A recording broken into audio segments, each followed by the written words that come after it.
Plastic बंदी नावापुरतीच, परिस्थिती पुन्हा जैसे थे. कठोर पावले उचलण्याची गरज. प्लास्टिक हे पर्यावरणावर होणाऱ्या त्यांच्या गंभीर परिणामांमुळे बऱ्याच काळापासून चर्चेत आहे. तर पर्यावरणीय संकटे निर्माण करण्यात प्लास्टिकचा मोठा वाटा आहे, कारण प्लास्टिकचे विघटन होत नाही. प्लास्टिक कचरा जमिनीवर टाकल्यामुळे जलप्रदूषण आणि माती प्रदूषण होत आहे. शहरात प्लास्टिकचा सर्रास वापर होत आहे.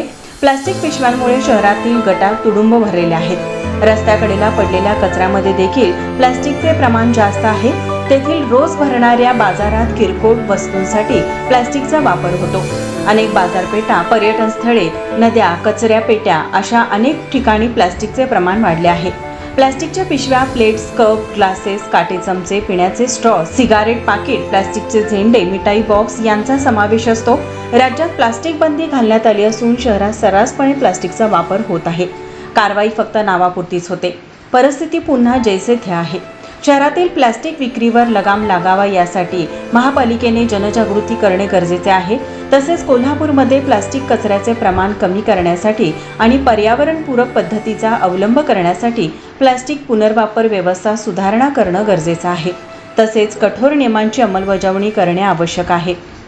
अमृता पवार, माझा महाराष्ट्र, कोल्हापूर.